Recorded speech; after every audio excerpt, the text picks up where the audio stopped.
The champagne flute shattered against the marble floor of the Grand Hyatt ballroom, sending crystal fragments across my designer heels like fallen stars.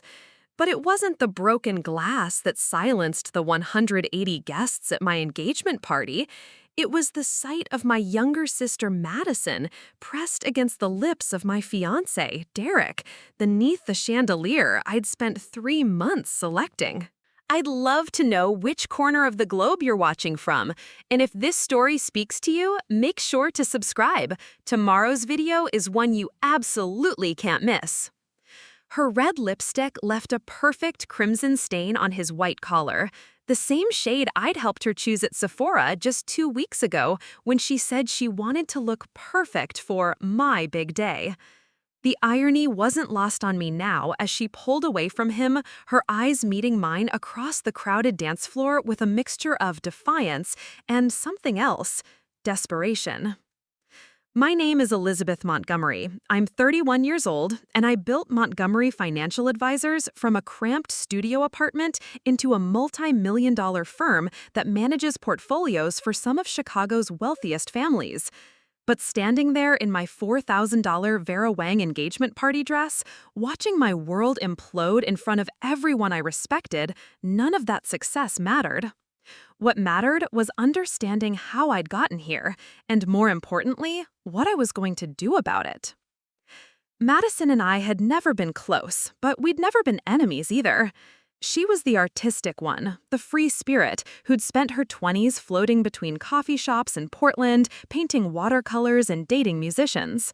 I was the one who stayed in Chicago, who worked 80-hour weeks, who paid for Mom's cancer treatments when her insurance fell short, who handled Dad's funeral arrangements when he had his heart attack 3 years later. Our parents had raised us with completely different expectations. For Madison, they celebrated every small accomplishment: a painting sold at a local gallery, a poem published in an online magazine, a new boyfriend who played guitar. For me, success was measured in concrete achievements: valedictorian, full scholarship to Northwestern, CPA certification, building my business from 0 clients to managing over $200 million in assets.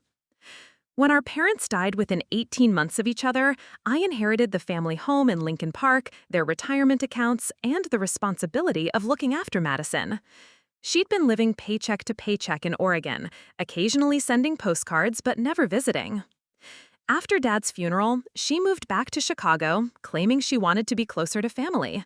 I was genuinely happy to have her back, thinking maybe shared grief would finally bring us together as sisters.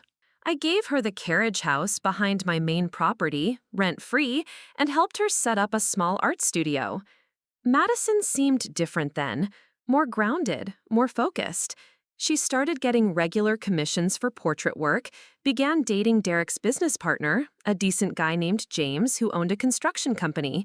I thought she was finally growing up. Derek Sullivan entered my life 8 months ago through a client referral. He ran a boutique investment firm specializing in real estate development, and we'd partnered on several lucrative deals. He was everything I thought I wanted: sophisticated, ambitious, educated at Wharton, and genuinely seemed to appreciate my drive rather than feel threatened by it. Our courtship was methodical, practical. We both worked insane hours, so our dates were often working dinners, where we'd discuss market trends over expensive wine. He understood my world in a way previous boyfriends hadn't. When he proposed at the Chicago Theater during intermission of Hamilton, it felt like the natural next step in building something substantial together. Madison had been dating James for 6 months by then, and the 4 of us occasionally double-dated. Madison always seemed quiet during those dinners, almost studying Derek and me with an intensity I couldn't interpret. I assumed she was simply observing how a mature relationship functioned, maybe learning from our example. The engagement party was my idea. Derek had wanted something small, immediate family only, but I'd worked so hard to build my reputation in Chicago's financial community that I wanted to celebrate this milestone properly. The Grand Hyatt, a jazz quartet, premium open bar, custom floral arrangements that cost more than most people's cars. I'd sent save the dates 3 months in advance. Madison had seemed excited about the party, offering to help with planning, suggesting the jazz quartet, she'd heard them at a gallery opening, even volunteering to handle the guest book. She spent weeks preparing, getting her hair done professionally, shopping for the perfect dress. She'd chosen a deep emerald green that complemented her auburn hair beautifully. I remember thinking how proud I was of my little sister, how elegant she looked, how far she'd come from the struggling artist in Portland. James had seemed off that week leading up to the party. Distracted, almost guilty about something. When I asked Madison if everything was okay between them, she just shrugged and said they were working through some things. I didn't push. Everyone has relationship struggles. The party itself had been perfect until that moment. Derek's father, a prominent real estate developer, had given a touching toast about gaining a daughter. My business mentor, Catherine Walsh, had pulled me aside to congratulate me on landing such a catch.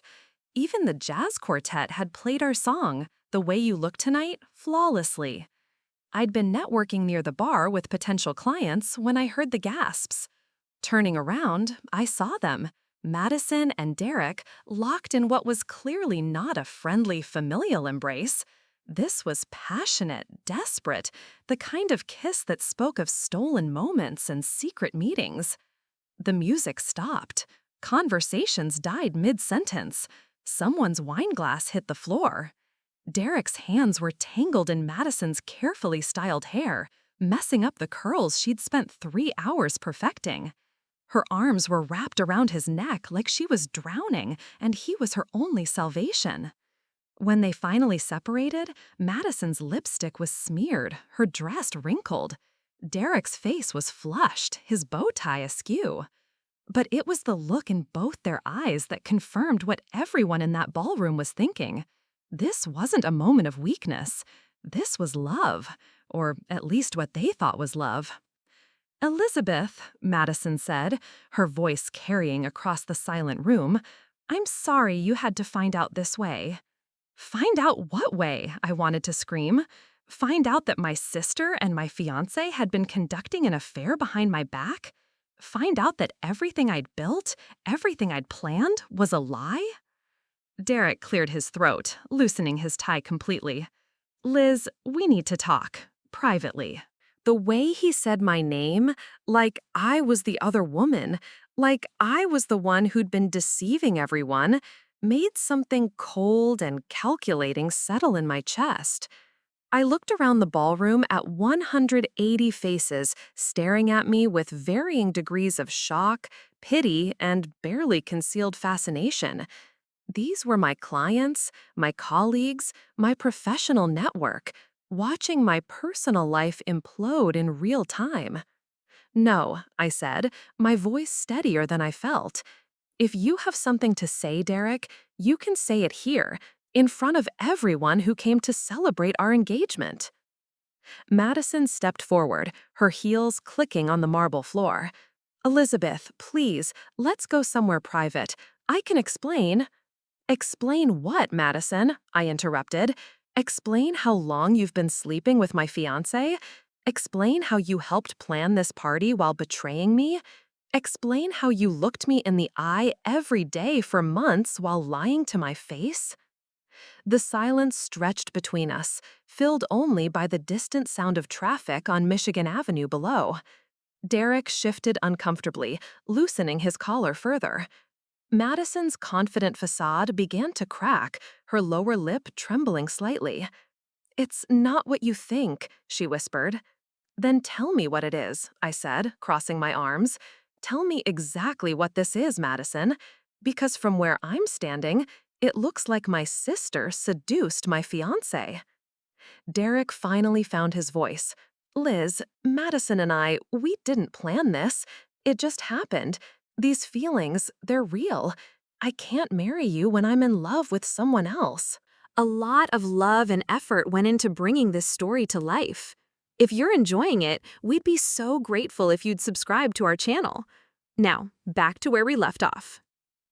The collective intake of breath from our audience was audible. Someone's phone buzzed, probably taking photos or recording video. This would be all over Chicago social media within hours. I looked at Derek, really looked at him, and realized I felt nothing. No heartbreak, no devastation, no urge to fight for him. Just a cold, calculating assessment of the situation and what it would mean for my reputation, my business, my carefully constructed life. "How long?" I asked, quietly. Madison and Derek exchanged glances. 3 months, she admitted, since the Millennium Park Art Fair. We ran into each other there, started talking, and 3 months. 3 months of lies, 3 months of them laughing behind my back, 3 months of planning this party while they planned my humiliation. "And James?" I asked. "Does he know you've been cheating on him, too?" Madison's face crumpled. "We broke up 2 weeks ago. I told him I needed space to figure things out." Of course she had. Clean up her loose ends before making her big move. I took a deep breath, looking around the ballroom one more time. The beautiful flowers, the elegant decorations, the shocked faces of Chicago's elite watching my personal drama unfold like a soap opera. At that moment, I made a decision that would change everything. "Well then," I said, raising my voice so everyone could hear clearly, "I suppose congratulations are in order. Derek, Madison, I hope you'll be very happy together." The confused murmurs started immediately. This wasn't the reaction anyone had expected. Not the tears, not the drama, not the scene Madison and Derek had probably braced themselves for. I walked calmly to the center of the dance floor, picked up the microphone from the jazz quartet's equipment, and tapped it twice.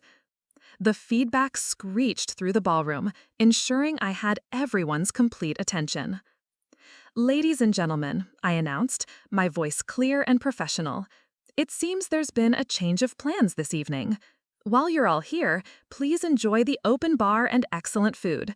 The party will continue, just with a slightly different purpose than originally intended." I set the microphone down and walked toward the exit, my heels clicking confidently across the marble floor. Behind me, I could hear Madison calling my name, Derek trying to catch up, the confused chatter of guests trying to process what they'd just witnessed. But I didn't look back. I had work to do. My Lincoln Park townhouse felt different when I returned that night. The silence wasn't peaceful. It was loaded, like the air before a thunderstorm. I kicked off my heels and poured myself 3 fingers of the Macallan 25 that Derek had given me for my birthday. Ironic that I was drinking his gift while planning his downfall. My phone buzzed constantly. Texts, calls, voicemails from friends who'd witnessed the spectacle. I ignored them all. Instead, I opened my laptop and began making lists. Not revenge lists, business lists. Practical, methodical, comprehensive lists of everything that needed to be addressed now that my life had taken this unexpected turn. The first call I made was to my lawyer, Patricia Hendricks, who answered despite the late hour. She'd been at the party and had seen everything unfold. "Elizabeth, honey, are you okay?" "I'm perfect, actually. I need you to review the prenup Derek signed, specifically the infidelity clause." A pause. "You want to invoke it?" "I want to understand my options. Can you be in my office at 8 tomorrow morning?" "Of course. Elizabeth, I have to ask, how long have you known?" That was the question everyone would be asking. The truth was more complicated than anyone realized. I hadn't known about Derek and Madison specifically, but I'd suspected Derek was hiding something for weeks. Little things that didn't add up. Unexplained charges on his business credit card, phone calls he'd step away to take, a sudden interest in modern art that coincided with Madison's gallery shows. 3 weeks ago, I hired a private investigator. Not because I wanted to catch Derek cheating, but because something felt off about our entire relationship. Derek was too perfect, too accommodating, too eager to merge our businesses and our lives. In my experience, when something seems too good to be true, it usually is. The investigator, Marcus Chen, was discreet and thorough. His preliminary report had landed on my desk 2 days before the engagement party. Derek wasn't just having an affair with Madison. He was in serious financial trouble. His boutique investment firm was hemorrhaging money. Several of his real estate deals had gone bad, and he owed nearly $2 million to some very unforgiving people. The engagement to me wasn't about love. It was about survival. But Madison's involvement had been a surprise. Marcus's photos showed them together at restaurants and neighborhoods we'd never go, walking hand in hand through Millennium Park, entering and leaving Madison's carriage house when they thought I was at work. The timeline showed their affair had started right around when Derek's financial problems became critical. I'd planned to confront Derek privately after the engagement party, to give him a chance to explain before making any decisions. Madison's dramatic revelation simply accelerated my timeline. Now, sitting in my study with Marcus's full report spread across my desk, I could see the complete picture. Derek hadn't just been using me for my money, he'd recruited my own sister to help manipulate me. Madison's sudden return to Chicago, her interest in my relationship, her helpful suggestions about the engagement party, all of it had been orchestrated. The next morning, Patricia arrived with her briefcase and a grim expression. She spread the prenuptial agreement across my dining room table, pointing to specific clauses with her gold pen. "The infidelity clause is ironclad," she said. "If Derek is proven to have had an affair during your engagement, he forfeits any claim to assets acquired during the relationship, including the joint investment accounts and the property you bought together in Lake Forest." How much are we talking about? Roughly $1.8 million. Plus, there's the matter of the business loans. I leaned back in my chair. What business loans? Patricia's expression darkened. "Elizabeth, Derek used your engagement as collateral for several business loans. He told lenders you were merging firms after the wedding and used your financial statements to secure credit. If you don't marry him, those loans become immediately due." The scope of his deception was breathtaking. Not only had he been planning to use my money to solve his problems, but he'd already leveraged our relationship to buy himself time with his creditors. How much does he owe? Based on the documentation I've reviewed, approximately $3.2 million. Some of it to legitimate banks, but a significant portion to private lenders who don't typically offer payment plans. Private lenders, loan sharks. Derek hadn't just betrayed me personally. He'd put both of us in potential physical danger. My assistant knocked on the dining room door. "Elizabeth, Derek Sullivan is here. He says he needs to speak with you urgently." I checked my watch. 9:47 a.m. He'd lasted less than 12 hours before cracking. "Send him in." Derek looked terrible. His usually perfect hair was disheveled, his shirt wrinkled, his eyes bloodshot. He'd clearly spent the night drinking and panicking. "Liz, thank God. We need to talk about last night. I know how it looked, but..." I held up a hand. "Derek, before you say anything else, I want you to know that I'm fully aware of your financial situation. All of it." The color drained from his face. He sank into the chair across from Patricia, his hands shaking slightly. "You hired someone to investigate me?" "I hired someone to investigate my fiancé who was acting strangely. Imagine my surprise when I discovered that my loving partner was not only broke, but had been using our engagement to secure loans from some very dangerous people." Derek's composure completely crumbled. "Liz, please, you don't understand. These people, they're not patient. When they find out the wedding is off, they're going to want their money immediately." "That sounds like a you problem, Derek." "It's an us problem," he shouted, desperation making his voice crack. "I used your name as collateral, too. Your business, your assets. They think we're partners now. If I can't pay them back, they'll come after you, too." Patricia and I exchanged glances. This was worse than we'd thought. "How exactly did you use my name?" I asked quietly. Derek ran his hands through his hair. "I may have implied that we were already married, that your assets were available to secure the loans. I had copies of your financial statements from when we were planning to merge the businesses. You committed fraud. I was buying time. I have deals in the pipeline that will pay off everything, but I need 6 months, maybe a year. The wedding was supposed to legitimize everything, make the financial partnership official. I stared at him, this man I'd been planning to spend my life with, and felt nothing but disgust. And Madison, where does she fit into your elaborate scheme? Derek's face flushed. She was supposed to help convince you. She knew about my situation and offered to help smooth things over if I ever needed to explain delays or problems.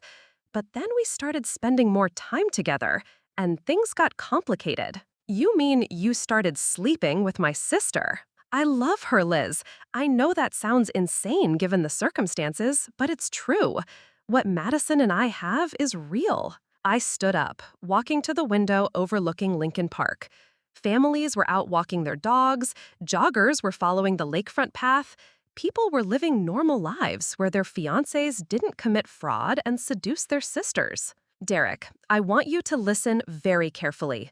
Patricia is going to give you 24 hours to provide a complete accounting of every loan, every debt, every financial obligation you've created using my name or assets. If you try to run, if you lie, if you leave out even one detail, I will personally ensure that you spend the next 5 to 10 years in federal prison for fraud. Liz, please. I'm not finished. You will also provide a written statement detailing your relationship with Madison, including timeline, communications, and any plans you made together regarding me or my assets. You will sign whatever documents Patricia deems necessary to protect me from your creditors. Derek's face was pale, sweat beading on his forehead. And if I cooperate, then maybe, just maybe, I'll help you figure out how to stay alive long enough to enjoy your new relationship with my sister. After Derek left, Patricia and I spent the rest of the morning strategizing. The fraud charges were serious enough to put Derek away for years, but that wouldn't necessarily protect me from his creditors. Some of the private lenders he'd borrowed from weren't the type to distinguish between Derek's debts and mine once they discovered the marriage wasn't happening. We need to move quickly, Patricia advised. Freeze your accounts, transfer assets, maybe even consider relocating temporarily until this gets sorted out. But I had a different idea. Running wasn't my style, and I hadn't built a successful business by backing down from challenges.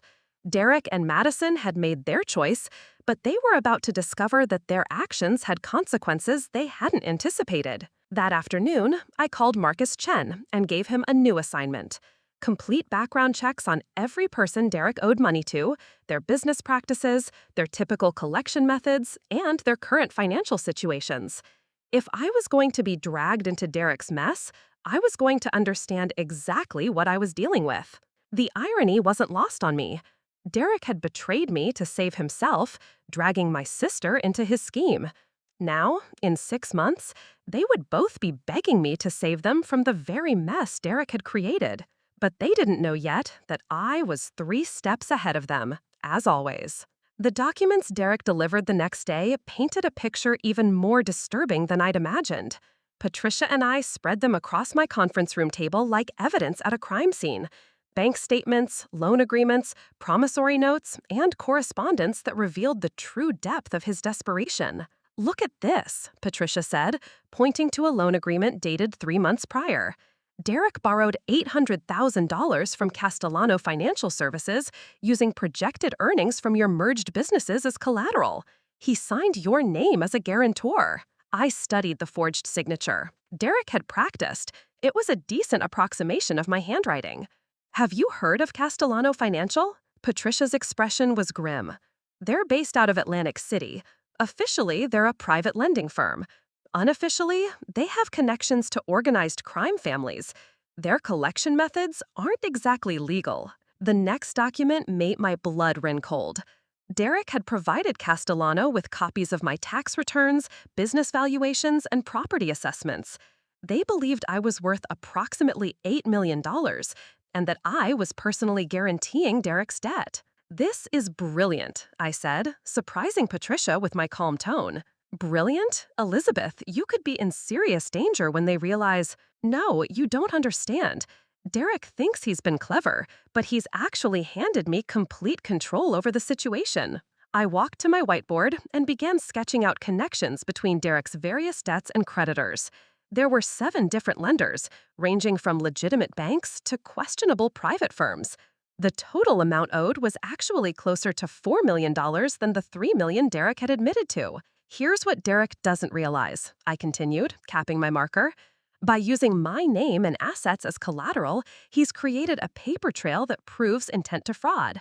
But more importantly, he's given me leverage over both him and Madison. Over the next week, I implemented a strategy that would have made Sun Tzu proud. While Derek and Madison believed they were free to enjoy their newfound love, I was systematically dismantling the house of cards Derek had built. First, I visited Vincent Castellano personally. His office in Atlantic City was exactly what you'd expect: leather furniture, gold fixtures, and 2 very large men who looked like they bench-pressed small cars for recreation. Vincent himself was surprisingly refined, wearing a perfectly tailored suit and speaking with the measured tone of someone who understood the value of patience. "Ms. Montgomery," he said, gesturing for me to sit across from his massive mahogany desk. "I understand there's been some confusion about your relationship with Derek Sullivan." "No confusion on my part, Mr. Castellano. I'm here to clarify the situation and propose a solution that benefits everyone involved." I laid out my offer. I would personally guarantee Derek's debt to Castellano Financial, but with conditions. First, Derek would have 6 months to pay back the full amount. Second, if he defaulted, I would cover the debt in exchange for specific considerations regarding collection methods. Third, Castellano would provide me with weekly updates on Derek's attempts to repay the loan. "You're offering to back your ex-fiancé's debt?" Castellano asked, clearly intrigued by the unusual arrangement. "I'm offering to ensure you get paid, Mr. Castellano. Derek Sullivan has assets and connections that could be valuable to your business. Killing him over $800,000 would be short-sighted." Vincent smiled, a smile that didn't reach his eyes, but suggested respect for my pragmatic approach. "And what do you get out of this arrangement?" "Peace of mind that this situation won't escalate unnecessarily, and perhaps some assistance with a business opportunity I'm developing in Atlantic City." We shook hands. Vincent Castellano now believed I was a legitimate business partner rather than an unwilling victim of Derek's fraud. More importantly, Derek's debt was now my responsibility, which gave me complete control over his future. Meanwhile, Madison had moved into Derek's downtown apartment, apparently believing their fairy tale romance would somehow overcome the practical realities of Derek's situation. She'd quit her part-time job at the gallery and was spending her days redecorating Derek's space, posting Instagram photos of their new life together. I decided it was time for a sisterly conversation. Madison's face went white when she opened Derek's apartment door and found me standing in the hallway. She was wearing one of Derek's dress shirts and yoga pants, her hair in a messy bun, the picture of domestic bliss. "Elizabeth, what are you doing here?" "We need to talk, Madison. May I come in?" She reluctantly stepped aside, and I entered the apartment I'd helped Derek afford when he'd claimed his cash flow was temporarily tight. The irony of sitting on furniture I'd essentially paid for while confronting my sister about stealing my fiancé wasn't lost on me. "Look, Elizabeth, I know you're hurt, but Derek and I—" "Madison, I'm not here about your relationship. I'm here to discuss your future." I opened my briefcase and pulled out a folder containing bank statements, loan documents, and surveillance photos Marcus had taken over the past week. Derek owes $4 million to some very dangerous people. Did he mention that when he was declaring his love for you? Madison's confident demeanor began to crack. He said he had some business debts, but that his investments would pay off soon. His investments are worthless. 3 of his major real estate deals have fallen through, his business partner has filed for bankruptcy, and 2 of his investors have sued him for fraud. Derek is broke, Madison. Worse than broke. He's in debt to people who break legs when they don't get paid. I showed her photos of Derek meeting with Vincent Castellano's associates, documents outlining his various debts, and financial projections showing that his legitimate income couldn't cover even the interest on what he owed. "But he loves me," Madison whispered, though her voice lacked conviction.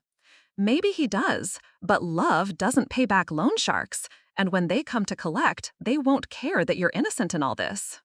Madison sank onto the couch, the reality of her situation finally hitting her. What do you mean? Derek has been living in this apartment for 6 months without paying rent. The lease is in both your names now. His credit cards are maxed out, and you've been using them for groceries and utilities. Legally, you're now responsible for his debts. This wasn't entirely true, but Madison didn't know enough about financial law to challenge me. The psychological pressure was what mattered. Elizabeth, I didn't know. I swear, I had no idea how bad things were. I believe you. Derek is very good at presenting a facade of success, but that doesn't change your current situation. I leaned forward, my voice taking on a more serious tone. Madison, I've spoken with Derek's creditors. Some of them are willing to work with him, but others are losing patience. You need to understand what you've gotten yourself into. Over the next 30 minutes, I painted a detailed picture of Derek's financial catastrophe and the potential consequences for anyone associated with him.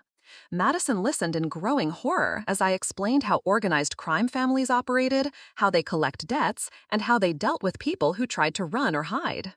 "Can you help him?" she finally asked, tears streaming down her face. "I don't know.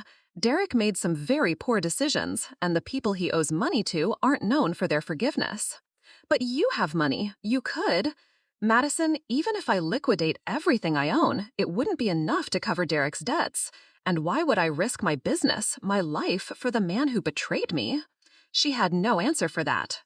"There might be a way," I said slowly, as if the idea was just occurring to me. "But it would require Derek to be completely honest about everything, and it would mean both of you are following my instructions exactly." Madison grabbed my hands desperately. "Anything. We'll do anything."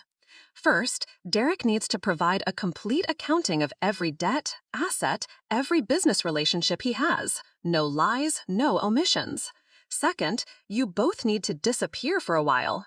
Derek's creditors are starting to ask questions about the failed engagement, and it's only a matter of time before they realize he can't pay them back. Disappear where?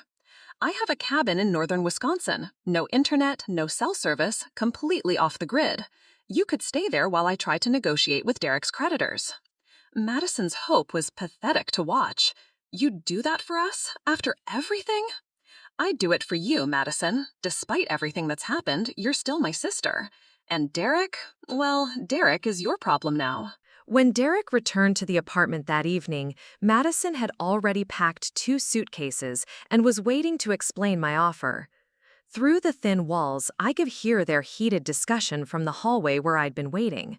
Derek's voice was strained with panic. "You told her everything? Madison, you don't understand what you've done. I've given us a chance to survive this. Elizabeth is offering to help us." "Elizabeth doesn't help anyone unless she gets something in return. This is a trap." He was right, of course, but Madison was too frightened and too desperate to see it. By morning, they had agreed to my terms. Within 48 hours, Derek and Madison would be isolated in northern Wisconsin, completely dependent on me for communication with the outside world. They thought I was saving them. They had no idea I was just getting started. The cabin in northern Wisconsin was perfect for my purposes. 3 hours from the nearest town, surrounded by dense forest, and equipped with only the most basic amenities. I'd inherited it from my grandfather, who'd used it for hunting trips back when the world moved at a slower pace. No Wi-Fi, no cell towers, no way for Derek and Madison to communicate with anyone except through the single landline phone that I controlled. I drove them up myself, watching Derek's growing anxiety as we traveled deeper into the wilderness. Madison chattered nervously about how romantic it would be, just the 2 of them away from all the stress. Derek remained silent, staring out the window as civilization disappeared behind us. "The phone only works for incoming calls," I explained as I showed them around the modest 2-bedroom cabin, "for security reasons. If you need to reach me, there's a CB radio in the kitchen, Channel 7.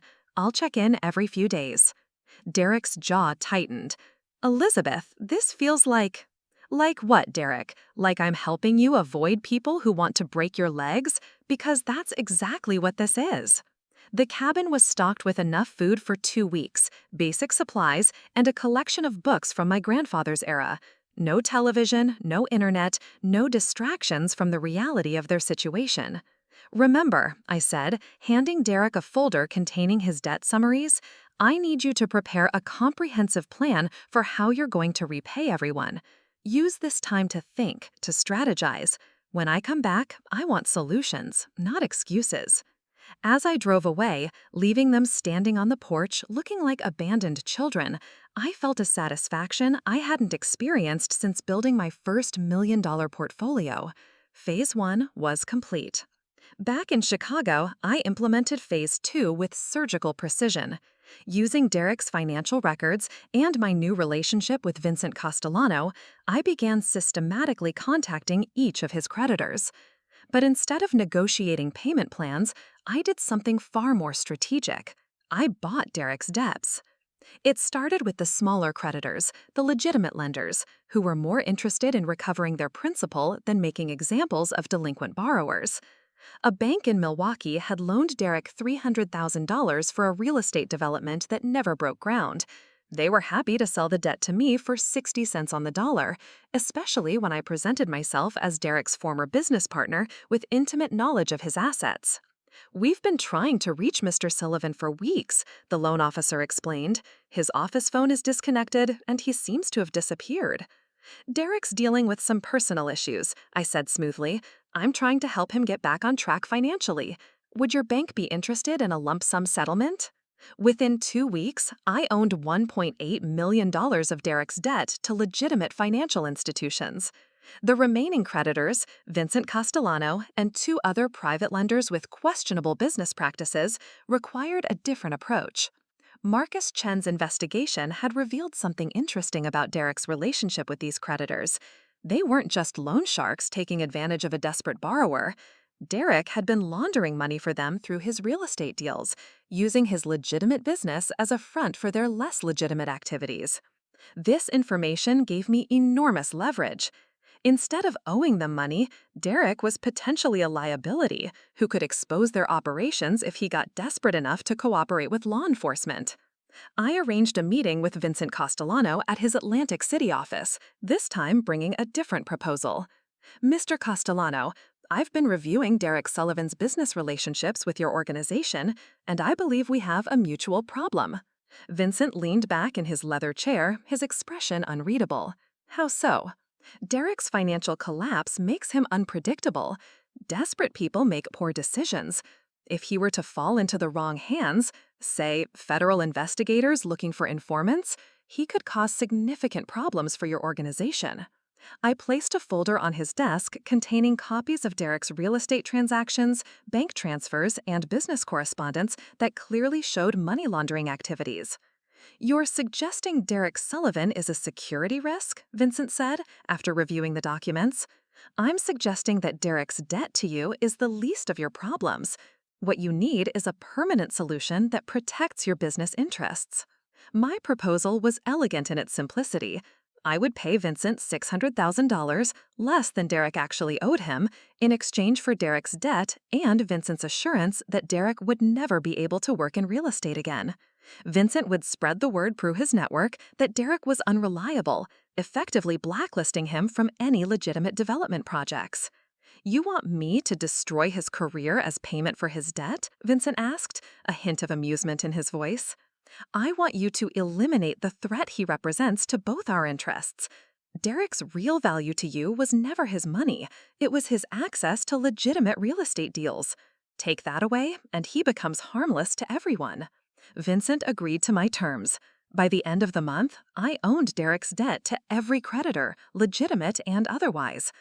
Derek Sullivan now owed approximately $4.2 million to one person. Meanwhile, the isolation was taking its toll on the happy couple in Wisconsin. Madison's romantic notions about their wilderness retreat had evaporated after the first week when she realized there was no hair salon, no shopping, and no way to maintain the lifestyle she'd grown accustomed to. Derek's stress was manifesting in increasingly erratic behavior. Without his usual outlets, expensive restaurants, luxury shopping, business meetings that made him feel important, he was forced to confront the reality of his situation. The debt calculations I'd left him were accurate, but they didn't include the information about my acquisition of those debts. Their first real crisis came during week 3. Madison had been using the CB radio to contact me daily, initially with cheerful updates about their romantic getaway, but her tone had grown increasingly strained as Derek's mood darkened. "Elizabeth, are you there? It's Madison, Channel 7. I was in my office reviewing quarterly reports when her voice crackled through the radio I kept on my desk. "I'm here, Madison. How are things going?" Not good. Derek's been drinking, and he's talking about leaving the cabin. He says he needs to go back to Chicago to handle things himself. This was exactly what I'd been waiting for. Derek's desperation was reaching the breaking point where he'd make catastrophic decisions. "Put Derek on the radio, Madison." A few minutes later, Derek's voice came through, slurred and angry. "Elizabeth, this was a mistake. I can't hide up here while my life falls apart. I'm coming back to Chicago tomorrow." "Derek, that would be extremely unwise. I've been in touch with your creditors, and the situation has become more complicated." "What do you mean, more complicated?" "Vincent Castellano has been asking questions about your recent business deals. He's not just interested in the money you owe him anymore. He's starting to wonder about some of the real estate transactions you handled for his organization." The silence stretched long enough that I thought we'd lost the connection. "Derek, are you there?" "Jesus Christ! Elizabeth, what have you told them?" "I haven't told them anything. But Derek, these people don't leave loose ends. If they think you're a liability..." I let the implication hang in the air. Derek understood exactly what I meant. "How much time do I have?" "I don't know. Maybe weeks, maybe days. That's why you need to stay hidden while I try to work something out." Madison's voice cut in, high-pitched with panic. "Elizabeth, you have to help us. Derek can't sleep. He's barely eating. I'm scared." "I'm doing everything I can, Madison, but I need you both to stay calm and stay put. If Derek comes back to Chicago now, I can't protect him." After ending the radio conversation, I sat back in my chair and smiled. Derek and Madison were exactly where I wanted them, completely dependent on me, cut off from any outside help, and growing more desperate by the day. But the final phase of my plan required one more element: absolute desperation. Over the next 2 weeks, I began feeding them carefully crafted information designed to increase their panic. First, I told them that Vincent Castellano's people had been seen around Derek's old office building asking questions about his whereabouts. This was true. I'd asked Vincent to make some inquiries to keep up appearances. Then I informed them that Derek's remaining business assets had been seized by creditors, leaving him with no legitimate income sources. Also true, since I now controlled those creditors. Finally, I delivered the news that would break them completely. Federal investigators had begun looking into Derek's real estate deals, specifically his transactions with Vincent Castellano's organization. This was a lie, but a believable one, given Derek's actual money laundering activities. "They have financial records, Derek," I told them over the CB radio. "Transaction histories, bank transfers, everything. If they can't find you to cooperate, they'll assume you're guilty and issue warrants." Derek's response was a string of profanity that would have made Vincent Castellano proud. "Elizabeth, please, you have to help us. I'll do anything, pay anything. Just get us out of this." Madison's voice joined in, sobbing. "I'm so sorry, Elizabeth. I'm so sorry for everything. Please don't let them hurt us." I waited a full minute before responding, letting their desperation echo through the radio static. "There might be a way," I said finally, "but it would require both of you to do exactly what I say, without question, for as long as it takes." "Anything," they said in unison. "I'll drive up tomorrow. We need to discuss this in person." As I prepared for the drive to Wisconsin, I reflected on how perfectly everything had fallen into place. Derek and Madison had chosen to betray me for love and money. Now they were about to discover that both came with a price they hadn't anticipated. Tomorrow, they would learn exactly how much that price would be. The drive to Wisconsin gave me 3 hours to prepare for the most important performance of my life. By the time I pulled into the cabin's gravel driveway, Derek and Madison were waiting on the porch like prisoners awaiting their sentence. The transformation was striking. Derek had lost at least 15 pounds, his clothes hanging loose on his frame, while Madison looked like she hadn't slept in days. "Elizabeth, thank God you're here." Madison rushed toward my car before I'd even turned off the engine. "Derek's been having panic attacks. He thinks someone's been watching the cabin." I looked around the isolated property, noting the way Derek's eyes darted between the tree line and the road behind me. Paranoia was setting in, exactly as I'd hoped. "Have you seen anyone?" I asked, stepping out of the car with a briefcase and overnight bag. "No, but there've been strange sounds at night. Car engines in the distance, footsteps around the cabin. Derek thinks they found us." Derek approached more cautiously, his hands shaking as he lit another cigarette from the chain he'd apparently been smoking for weeks. "Elizabeth, we can't stay here anymore. It's not safe. Those people, they're going to kill us." I studied both of them carefully, noting the fear in their eyes, the desperation in their voices. Perfect. Let's go inside. We have a lot to discuss. The cabin's interior reflected their deteriorating mental state. Empty liquor bottles lined the kitchen counter, dirty dishes filled the sink, and papers covered with Derek's frantic calculations were scattered across every surface. Madison had clearly given up any pretense of domestic happiness. I set my briefcase on the kitchen table and opened it slowly, pulling out folders filled with legal documents, financial statements, and photographs. "First, I need you both to understand exactly what we're dealing with," I said, spreading Vincent Castellano's surveillance photos across the table. The photos showed Vincent's associates talking to neighbors, examining Derek's abandoned Mercedes, and photographing the building directory. Madison gasped when she recognized the men from Derek's descriptions.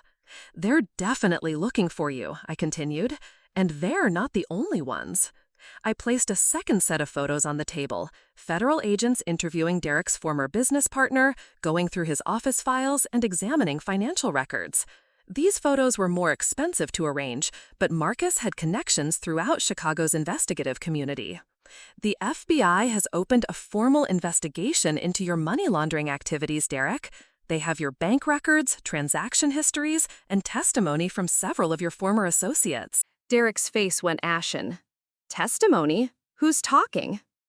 "Your former partner, James Rodriguez, has been cooperating with federal investigators for the past month. He's provided them with detailed information about your arrangement with Vincent Castellano's organization." This was partially true. James had been questioned by federal agents, though not about Derek specifically, but Derek's guilty conscience filled in the blanks. "Jesus Christ, Elizabeth, James knows everything. Every deal, every transaction, every meeting." "Which brings us to your current situation," I said, pulling out a thick legal document. "You have 3 options, and none of them are pleasant." I laid out their choices with the clinical precision of a surgeon describing terminal cancer treatment options. Option 1. You turn yourselves in to federal authorities and hope they'll offer Derek a plea deal in exchange for his cooperation against Vincent Castellano. This would likely result in Derek serving 5 to 7 years in federal prison for money laundering, while Madison faces potential charges as an accessory. Madison whimpered, grabbing Derek's arm. 5 to 7 years? Option 2. You try to run. Change your identities, leave the country, start over somewhere else. This would require approximately $500,000 in cash, new documentation, and the constant risk of being found by either federal agents or Castellano's people. Derek laughed bitterly. "We don't have $500, let alone $500,000. "Which brings us to option 3, I said, pulling out the final folder. "You work with me to resolve this situation quietly, permanently, and completely." Both of them leaned forward, hope flickering in their desperate eyes. "I've spent the past month acquiring your debts, Derek. All of them. Vincent Castellano, the banks, the private lenders, they all answer to me now." Derek's mouth fell open. "What do you mean you acquired my debts?" "I mean I bought them. Every loan, every obligation, every penny you owe. As of yesterday, you don't owe money to dangerous criminals anymore. You owe money to me. I showed them the documentation, loan transfers, debt assignments, and settlement agreements that transferred Derek's entire financial obligation to Montgomery Financial Advisors. $4.2 million, I said, matter-of-factly. That's what your freedom cost me, Derek. Madison looked confused. But that's good news, right? Elizabeth won't hurt us. She's family. I smiled at my sister's naivety. Madison, I didn't spend $4 million to save Derek from his creditors. I spent $4 million to own Derek completely. The silence that followed was deafening. Derek finally understood what I'd done, while Madison was still processing the implications. You planned this? Derek whispered. From the beginning, you planned this. I planned to protect myself from your fraud, Derek. Everything else was improvisation based on your choices. I stood up and walked to the cabin's window, looking out at the forest that had become their prison. You see, when you forged my signature on those loan documents, you made me legally responsible for your debts. When you seduced my sister and humiliated me publicly, you made it personal. When you disappeared into this cabin, you made yourselves completely dependent on me. Derek shot to his feet, anger finally overriding his fear. You manipulative bitch, this was all a game to you. Sit down, Derek, I said without turning around. Your anger is irrelevant now. Elizabeth, Madison said, her voice small and frightened. What do you want from us? I turned back to face them, noting how Derek's bravado had already crumbled back into desperation. I want Derek to work for me, exclusively, completely, and without question until his debt is repaid. Work for you how? Derek has skills that are valuable to my business. Real estate expertise, development connections, and intimate knowledge of how to structure complex financial deals. He's going to use those skills to make me money. I pulled out an employment contract I'd had Patricia draft. Derek will work as a senior consultant for Montgomery Financial Advisors. His salary will be $60,000 per year, minus living expenses, taxes, and debt service. At that rate, he'll pay off his obligation in approximately 47 years. Derek's face went white. 47 years? That's insane. That's compound interest, Derek. The same mathematical principle you used when you were stealing from me. Madison looked back and forth between us, finally beginning to understand the trap they'd walked into. And me? What happened to me? That depends entirely on your behavior, Madison. You can stay with Derek and share his indentured servitude, or you can leave and start over somewhere else. But if you stay, you follow my rules completely. I outlined the terms of their new existence. Derek would work exclusively for my company, handling real estate acquisitions and development projects under my direct supervision. They would live in a company-owned apartment in Chicago, drive a company car, and have their expenses monitored and controlled. No major purchases without approval, no travel without permission, no contact with Derek's former associates. You're talking about making us prisoners, Derek said. I'm talking about keeping you alive and out of federal prison, I corrected. Vincent Castellano believes Derek died in a car accident in Canada. The FBI investigation has been quietly closed due to lack of evidence. Your former life is over, but you're both still breathing. Madison was crying now, tears streaming down her face as the reality of their situation sank in. Elizabeth, please, I know what we did was wrong, but this is cruel. We're human beings. What property? You're right, Madison. You are human beings. Human beings who made choices and now have to live with the consequences. I packed up my documents, preparing to leave them alone to process their new reality. You have 24 hours to decide. Option 3 is the only one that guarantees your safety and Derek's freedom from prison, but I won't force you to accept it. Derek grabbed my arm as I headed for the door.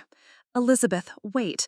If we agree to this, how do we know you won't just use us up and throw us away? I looked down at his hand until he released it. Derek, I'm a businesswoman. You represent a $4 million investment.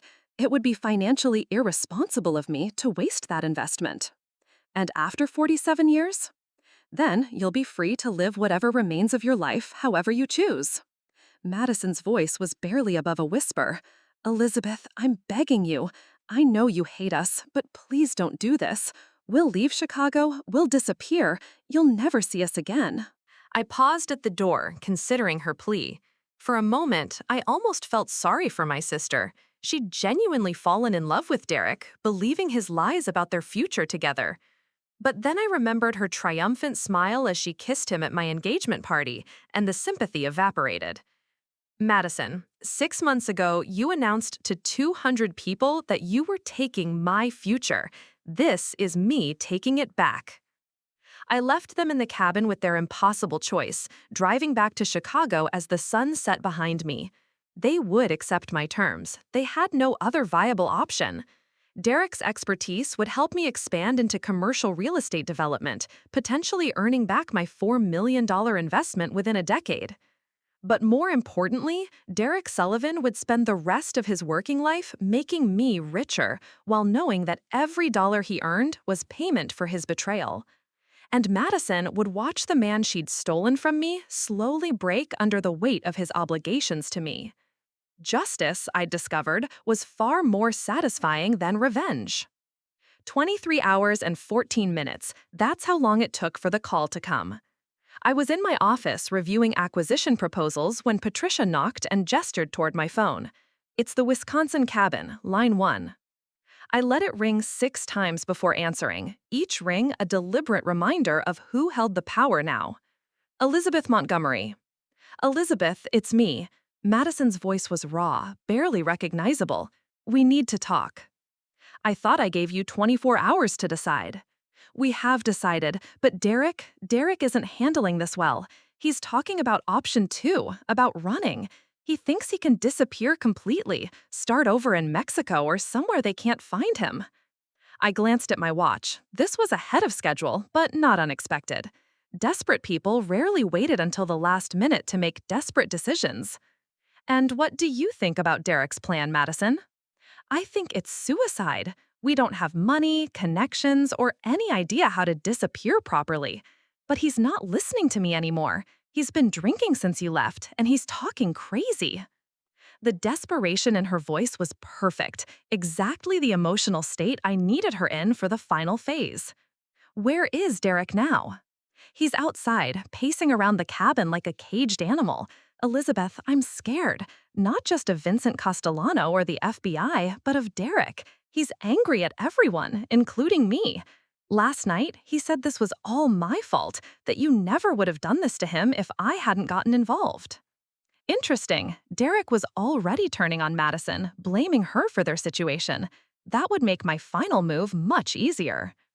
Madison, I need you to listen very carefully. Derek's plan to run will get you both killed. Vincent Castellano has connections throughout Central and South America. There's nowhere Derek can hide that they won't eventually find him. I know that, but he won't listen to me. He says you're bluffing, that you wouldn't really let Vincent's people hunt us down. Derek's wrong. Vincent Castellano still believes Derek is dead, which is the only reason you're both alive. If Derek surfaces anywhere in the world, that protection disappears. I heard Madison's sharp intake of breath. Elizabeth, please, you have to come back. You have to talk to him. He'll listen to you. Why would Derek listen to me? He's made it clear he doesn't trust me. Because you're the only person who can save us. Madison's composure finally shattered completely. Elizabeth, I'm begging you. I know what we did was unforgivable, but please don't let Derek destroy us both. I'll do anything, accept any terms, follow any rules you set. Just please don't let him run. The words I'd been waiting 6 months to hear. Madison was finally broken, finally desperate enough to surrender completely. But I needed more. Madison, if I drive back up there, what guarantee do I have that Derek won't do something stupid? What's to stop him from attacking me, taking my car, and making everything worse? I'll make sure he doesn't. I'll handle Derek. How? Silence stretched across the phone line as Madison wrestled with what I was really asking her to do. I'll drug him, she whispered finally. There are sleeping pills in the medicine cabinet. I'll put them in his drink, make sure he's unconscious when you arrive. Perfect. Madison was now willing to betray Derek to save herself, exactly the psychological break I'd been engineering. That's a serious step, Madison.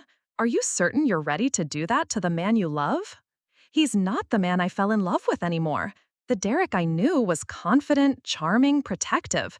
This Derek is paranoid, angry, and ready to get us both killed because he's too proud to accept help. I let her words hang in the air, giving her time to fully commit to the betrayal. If I come back, Madison, there are going to be new conditions, non-negotiable conditions. Whatever you want.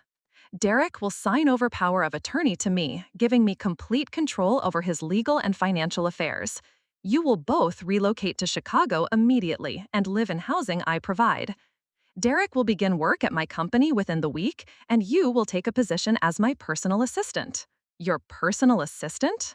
Someone needs to keep track of Derek's schedule, monitor his compliance with our agreement, and serve as a liaison between him and my company. That someone will be you. The psychological pressure was exquisite. Madison would be forced to manage Derek's servitude while serving me directly, a constant reminder of her role in their downfall. Elizabeth, that's humiliating. That's employment, Madison. Honest work for honest pay, something you've never tried before. Another long silence as Madison processed the implications of becoming my employee while watching Derek work off his massive debt. How long would I have to work for you? As long as it takes for you to learn the value of loyalty and hard work. Maybe 5 years, maybe 10. It depends on your attitude and performance.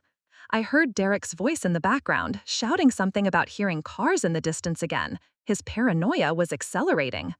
Madison, Derek's condition is deteriorating. If you're going to act, it needs to be now. Okay, she said, her voice hollow. Okay, I'll do it. I'll drug Derek and call you when he's unconscious. But Elizabeth, promise me you won't let anything happen to him. Despite everything, You still love him, I understand. Madison, if you follow my instructions exactly, Derek will be safe. More than safe. He'll be useful, productive, and alive. That's more than he deserves given his choices. After ending the call, I sat back in my chair and marveled at the completeness of my victory. In 6 months, I'd transformed from betrayed fiancé to puppet master, pulling the strings of 2 people who'd thought they could outsmart me. The call came 4 hours later. Madison's voice was shaky but determined. It's done. Derek's unconscious. I put the sleeping pills in his whiskey and he's been out for 2 hours. Elizabeth, please hurry. I keep thinking I hear cars approaching. I'm leaving now. Madison, under no circumstances should you leave Derek alone before I arrive. Stay in the cabin, keep the doors locked, and don't answer if anyone else shows up. The drive to Wisconsin felt different this time. Instead of planning and strategizing, I was executing the final phase of a plan that had worked better than I dared hope. Derek and Madison had broken themselves against my carefully constructed trap, and now they would both serve me for years to come. When I arrived at the cabin, Madison met me at the door looking like a ghost of her former self. Her hair was unwashed, her clothes wrinkled, and her eyes held the hollow look of someone who'd sacrificed everything for survival. He's in the bedroom, she whispered. I gave him enough pills to keep him out for at least 6 hours. Derek was sprawled across the bed, snoring heavily, completely vulnerable. The powerful, charming man who'd seduced my sister and stolen my money was now just a middle-aged failure who'd been drugged by his own girlfriend to prevent him from making their situation worse. Madison, I need you to understand something, I said as we stood over Derek's unconscious form. What you did tonight, drugging Derek, betraying his trust to save yourself, that's exactly what he did to me. He betrayed my trust to save himself from financial ruin. Madison's eyes filled with tears. I know what this makes me. It makes you a survivor, and survivors do what's necessary to protect themselves, even when it means hurting people they care about. I pulled out the contracts I'd brought from Chicago, employment agreements, power of attorney documents, and financial arrangements that would govern their lives for the foreseeable future. When Derek wakes up, he's going to be angry. Angry at you for drugging him, angry at me for trapping him, angry at himself for the choices that led to this moment. But anger won't change his situation. Madison nodded, wiping her eyes with the back of her hand. There's something else you need to know, Madison. Derek's debt to me isn't just about money, it's about trust. He broke my trust in the most public, humiliating way possible. The debt he owes includes interest on that betrayal. What kind of interest? The kind that ensures he never forgets the consequences of lying to me. Derek will work for me, follow my rules, and rebuild his life according to my specifications, and you'll help me make sure he complies. Madison stared at Derek's sleeping form, and I could see her struggling with the reality of what she'd agreed to do. Elizabeth, when this is all over, when Derek's debt is paid, and you've gotten whatever revenge you want, will there be anything left of us, of who we used to be? I considered her question carefully. Madison and Derek had destroyed their old lives the moment they decided to betray me. What remained was what I chose to build from the pieces. Madison, who you used to be, were betrayed family for a man who was using you both. Who you become now depends entirely on how well you serve the people who control your future. With Derek unconscious and Madison completely broken, the transformation was complete. Tomorrow, we would return to Chicago, and they would begin their new lives as my employees. Derek would spend decades working off his debt, while Madison managed his compliance and served my business interests. They'd thought they were stealing my future 6 months ago. Instead, they'd just handed me theirs. Derek woke up 6 hours later in the back seat of my Mercedes, already halfway to Chicago. The first words out of his mouth were curses directed at Madison, then at me, then at the universe in general. By the time his drug-induced fog cleared enough for him to understand his situation, we were pulling into the parking garage of the downtown apartment building I'd purchased specifically for this moment. "Where are we?" he asked, his voice still thick from the sleeping pills. "Your new home," I replied, parking next to the building's service elevator. Unit 1247, 2 bedrooms, 1 bathroom, fully furnished. The lease is in my name, utilities included. Madison hadn't spoken during the entire drive from Wisconsin. She sat in the passenger seat, staring out the window like a prisoner being transported to her final destination, which, in many ways, she was. The apartment was perfect for my purposes. Modern but modest, comfortable but not luxurious. More importantly, it was equipped with security features that would allow me to monitor their activities. The building's management company was one of my clients, making the surveillance arrangements both legal and undetectable. "This is temporary, right?" Derek asked as we entered the sterile space, "just until I get back on my feet." I set my briefcase on the dining room table and opened it, pulling out the contracts that would govern their new existence. "Derek, you need to understand something fundamental about your situation. You're not getting back on your feet. You're learning to walk in the direction I choose." Over the next hour, I walked them through the terms of their employment with Montgomery Financial Advisors. Derek would start Monday as a senior development consultant, handling property acquisitions and real estate investments under my direct supervision. His starting salary was $60,000 annually, minus $35,000 for debt service, $12,000 for housing costs, and $8,000 for mandatory counseling and monitoring services. That leaves me with $5,000 a year, Derek calculated, his face growing pale. $5,000 a year in discretionary income, plus housing, utilities, health insurance, and supervised rehabilitation services. It's more than many people live on. Madison's position was even more restrictive. As my personal assistant, she would earn $45,000 annually, with the same deductions for housing and services, plus an additional $10,000 annually toward family restitution for her role in the original betrayal. Family restitution? Madison's voice was barely above a whisper. "Compensation for the damage you caused to family relationships, Madison.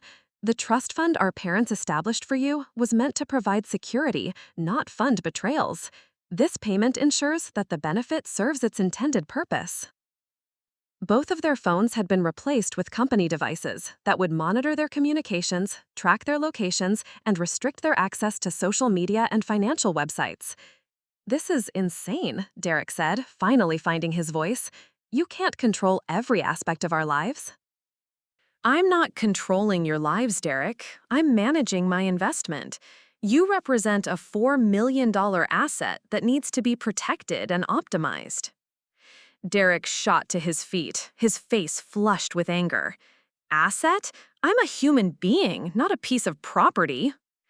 You're a human being who defrauded me, Derek. A human being who forged my signature, stole my money, and publicly humiliated me. The fact that you're still breathing instead of serving federal prison time is more humanity than you deserve. Madison placed a restraining hand on Derek's arm, and I noted the dynamic with satisfaction. She was already managing his behavior, already falling into her role as intermediary between Derek and me. "What about visits from family or friends?" Madison asked. "Can we see other people?" "Your family is in this room, Madison. As for friends, anyone who wants to associate with people in your situation is welcome to submit to background checks and supervised visits." The look of horror on Madison's face was gratifying. She was finally understanding that her old life, parties, social media, casual relationships, was completely over. Derek's first day at Montgomery Financial Advisors was exactly what I'd expected. He arrived at the office attempting to project his old confidence, wearing an expensive suit I'd allowed him to retrieve from his apartment before it was repossessed. But within hours, the reality of his new position became clear. I'd assigned him a cubicle in the main office area, not a private office. His computer access was limited to the specific projects I assigned. His business cards identified him as development consultant, probationary, rather than the senior title he'd held at his previous firm. Most crushing of all, his former colleagues in Chicago's real estate community had already heard about his financial difficulties through the professional network I'd carefully cultivated. "No one will work with me," Derek complained during our first weekly review meeting. "They all think I'm toxic." "Then you'll have to work harder to rebuild your reputation," I replied. "Success isn't given, Derek. It's earned through consistent performance and ethical behavior." Madison's adjustment was even more difficult. As my personal assistant, her duties included managing my calendar, coordinating with clients, and handling confidential financial documents. But her real job was monitoring Derek's compliance with our agreement and reporting any signs of rebellion or escape planning. The psychological pressure was constant and deliberate. Every morning, Madison arrived at my office to receive her daily assignments. Every evening, she provided detailed reports on Derek's behavior, mood, and conversations. She was simultaneously my employee and my informant, trapped between loyalty to Derek and survival instincts that demanded she serve my interests. "He's talking about calling a lawyer," Madison reported during our third week. "He thinks there might be a way to challenge the debt agreements." "And what did you tell him?" "That legal fees would add to his debt load and extend his repayment timeline. But Elizabeth, he's starting to resent me for reporting these conversations to you." This was precisely what I'd planned. Derek's relationship with Madison was becoming another source of stress rather than comfort. She was no longer his co-conspirator, but his handler, and that dynamic was slowly poisoning whatever genuine feelings had existed between them. 3 months into their new arrangement, the breakdown accelerated. Derek's work performance was excellent. He had skills I could use and desperation that motivated him to excel. But his personal life was disintegrating under the constant surveillance and restriction.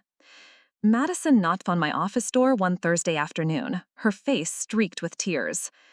"Derek moved out," she said simply. "He packed his clothes and left this morning while I was at work." I looked up from the development proposal I'd been reviewing, one of Derek's projects that would net Montgomery Financial Advisors over $300,000 in consulting fees. "Where did he go?" "I don't know." He left a note saying he couldn't stand living with someone who spied on him for you. He said I'd chosen my side when I drugged him at the cabin. I activated the GPS tracking on Derek's company phone and found him checked into a budget hotel on the south side of Chicago. Not an escape attempt, just a desperate bid for independence that would cost him additional housing fees and violate his residency requirements. Madison, Derek's emotional state is affecting his judgment. He needs to understand that his personal feelings don't override his professional obligations. What do you want me to do? Nothing. Derek will realize within a few days that he can't afford to maintain separate housing on his current income. He'll come back. Derek returned after 6 days, looking haggard and defeated. The budget hotel had cost him nearly his entire monthly discretionary allowance, and he'd discovered that even the cheapest housing options in Chicago were beyond his restricted means. "I hate you," he said simply, when I met with him to discuss the residency violation fees that would be added to his debt. "I don't need you to like me, Derek. I need you to make me money and pay off your obligations. Your personal feelings are irrelevant to our business relationship." But something had shifted in Derek during those 6 days of independence. Instead of breaking him further, the experience had given him a different kind of clarity. He stopped fighting the restrictions and started adapting to them. His work performance improved dramatically as he channeled his anger into professional excellence. More importantly, he stopped taking his frustrations out on Madison. "I understand what you did at the cabin," he told her during one of their supervised reconciliation sessions. "You saved both our lives. I'm sorry I blamed you for that." Madison's relief was visible. For the first time in months, she had Derek's forgiveness instead of his resentment. 2 years later, Derek had become one of Montgomery Financial Advisors' most successful consultants. His insider knowledge of Chicago's real estate market, combined with his desperate motivation to succeed, had generated over $2 million in revenue for my company. His debt balance was actually increasing due to compound interest calculations, but his value as an employee was undeniable. Madison had evolved into an exceptional personal assistant whose loyalty was absolute and whose insights into Derek's psychology made her invaluable for managing our most important asset. They'd found a strange kind of peace in their structured existence. Derek threw himself into work with the intensity of someone who understood that professional success was his only path to any kind of freedom. Madison discovered talents she'd never known she possessed, developing expertise in financial analysis and project management that made her genuinely valuable beyond her surveillance duties. On the second anniversary of their engagement party betrayal, I took them both to dinner at the same restaurant where Derek had first proposed to me. Not as a cruel reminder, but as a celebration of how far we all come. "Do you ever miss your old lives?" I asked as we finished our dessert. Derek considered the question carefully. "I miss the illusion of freedom," he said finally, "but I don't miss the constant fear, the lies, or the knowledge that everything I had was built on fraud." Madison nodded. "I miss being naive enough to think love conquered everything, but I don't miss being helpless, dependent, or ashamed of my own capabilities." As I watched them, Derek confident in his expertise, Madison poised and professional, I realized they'd become better people than they'd ever been when they were free to make their own choices. Structure, accountability, and consequences had transformed them from selfish betrayers into productive, reliable individuals. My sister had stolen my fiancé at our engagement party, thinking she was taking my future. Instead, she'd handed me theirs, and I'd built something far more valuable from the pieces than any of us had possessed before. Sometimes, the greatest victories come not from destroying your enemies, but from rebuilding them according to your own specifications. Derek and Madison had learned to thrive within the boundaries I'd set for them, and in doing so, they'd discovered who they were capable of becoming when guided by someone who understood the true value of discipline and accountability. The engagement ring Derek had given me 2 years ago was now displayed in my office, not as a reminder of betrayal, but as a symbol of transformation. They'd thought they were stealing my happy ending. Instead, they'd given me something much more satisfying, complete control over theirs. Looking for more? We've got 2 amazing stories ready for you right on screen. If this one touched you, these are absolutely worth your time. Click to watch them now. And hey, subscribe and hit that bell to never miss our latest uploads.